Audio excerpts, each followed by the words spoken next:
This video is going to introduce you to geometric sequences. To start off with, let's define a geometric sequence. Basically, all it is a sequence where the ratio of consecutive terms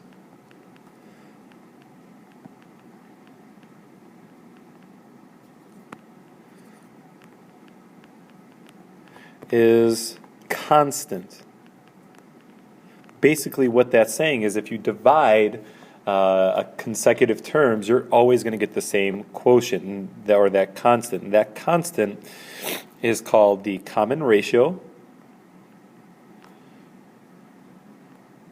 and the letter used is R for that common ratio. So just like the previous video, let's look at a first example of just being able to identify if we're staring at a geometric sequence. So the question is this geometric? And let's see, we'll do part A where the terms start with 4, 10, 18, 28, 40, and on and on and on it goes. Well, to start off with, this is our first term, a sub 1, this is our second term, a sub 2, and third term, a sub 3, and so on it goes. To tell if this is going to be a geometric sequence, what we want to do is divide consecutive terms. I would do a sub 2 over a sub 1. We're going to divide these first two terms. So that would be 10 over 4. And I believe if you divide 10 by 4, you get 2.5. Or 5 over 2. So we would hope to see if this is going to be geometric every time we divide consecutive terms to get the same quotient, 2.5. So it remains to be seen. Let's see what happens now if we divide the consecutive terms, the third term a sub 3 by the second term a sub 2. So the third term is 18. If we divide that by the previous term 10, that's going to be 1.8. Right there I'm going to stop because these are not the same. 2.5 does not equal 1.8, so this would be not geometric. Or I should say this would not be geometric if I spoke proper English on that. Let's go on to B. For B, let's say I start with 625, then go down to 125. Then go to 25, and then 5, and then 1, and there it ends. Well, here's my first term A1, second term A2, third term A3, fourth term is A4, fifth term is A sub 5, right? So once again, we're going to look at the quotients or the ratios of consecutive terms. Let's do A sub 2 over A1. That's going to be 125 over 625.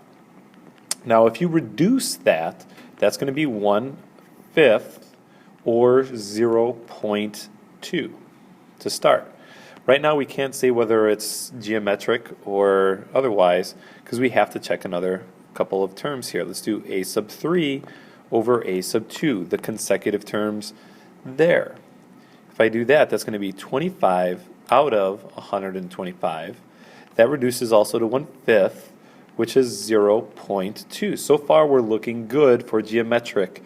However, we have to make sure that all of the terms are completing that same ratio. Let's do a sub 4 over a sub 3, the fourth term over the third term. That would be 5 over 25, which is 1/5, which is 0.2. We're looking good.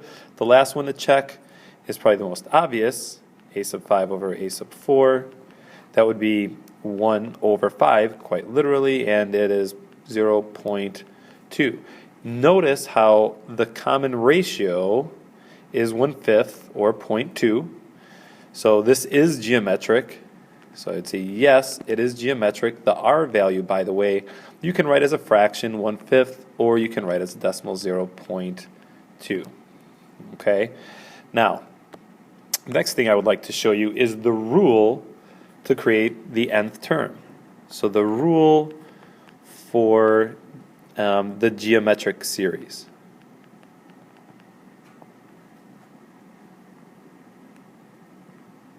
is as follows. The nth term is going to be the first term, a sub 1, times the common ratio r to the power n minus 1. Okay, so I'm going to quickly maybe pick a couple of examples, show you how that can be used. So in this example, example 2, I want to write the rule. Alright, so for A, let's say the series, or excuse me, rather the sequence is 4, comma 20, comma 100, comma dot dot dot. Keeps on going forever. So, in order to do this, I have to figure out what is my common ratio r. Well, to do that, we're going to divide consecutive terms. If I divide 20 by 4, I get 5. Same thing as if I divide 100 by 20, I still get 5. That common ratio is r. So right now I know my r value is 5. The other thing I need to know is my first term, which is given to me. It's 4. So a sub 1 is just 4. And I got to plug it in. So I'm going to write a sub n, my rule, is going to be the first term, 4, times the common ratio, 5 to the power n, take away 1. And just to show you that this works, if I wanted to find my first term, I would use the formula by going 4 times 5 to the power 1 minus 1. That simplifies to 4 times 5 to the 0. And hopefully you remember anything to the 0 turns into the number 1. And 4 times 1 is 4, which matches my first term. And on it goes. Let's see if you can do this one with me. I'll do one more with you. That's a little bit trickier looking on the surface. Let's do 152 as our first term, then negative 76, then positive 38, then negative 19, and then I think it will just stop there. Okay? So to get my ratio, I'm going to divide consecutive terms. I'm going to do negative 76 over 152, which reduces to negative 1/2. If I kept on going, and it depends. If it tells you it's a geometric sequence, you can stop just by doing that. If you're not sure if it's geometric, you should probably continue. By the way, that's a 76. You should probably continue to divide consecutive terms, like 38 divided by negative 76. That reduces also to negative 1/2. And so on it would be if we did negative 19 divided by the 38. It reduces to negative 1/2. So I know my r value is negative 1/2. I know my first term is 152. So my rule for the nth term would be a sub n is my first term, 152. Then in parentheses, I'm going to put my r value, negative 1/2 to the power, and take away 1. This would be my rule. We can generate many terms of that sequence by using it. I'm going to see if I can show you one more example, and we'll end the video here. Example 3. We're going to still write the rule, but a little bit trickier. So we're going to write the rule given a little bit different information. Not the first few terms here, but let's say I know the fourth term of the geometric sequence is 12, and my r value, the common ratio, is 2. Well, this is similar to the arithmetic sequences when we would just use the formula a sub n equals a sub 1 times r to the n minus 1 in this case, and plug in the information we know, and then go from there. So if I know a sub 4 is 12, that means if I do a sub 4, I can change this into a sub 1 times, now my r value is 2, so I can go 2 to the power n minus 1. Well, here, if I'm doing a sub 4, my n value is 4, so I can raise it to the 4 minus 1 power. More than that, I know a sub 4 is the number 12, so I can do 12 equals a sub 1 times 2 to the 4 minus 1 is third. Simplifying more gives 12 equals a sub 1, my first term, times 8, 2 to the third, divide by 8, and I get 1.5 for my first term.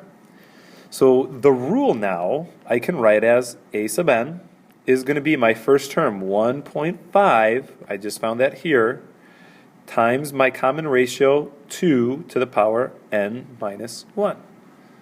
And that would be my formula to generate this geometric sequence.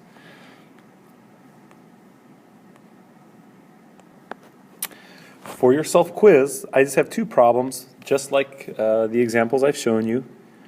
I'd like you to write a rule for the nth term of the following geometric sequences. The first one gives you the sequence. The second one's like the previous example, where I tell you one specific term of the sequence along with the common ratio of 2. Please try your best on that. If you're having trouble, see me in the morning. I'll give you a hint so that class goes smoothly on our next day. Thanks for watching. We'll see you soon.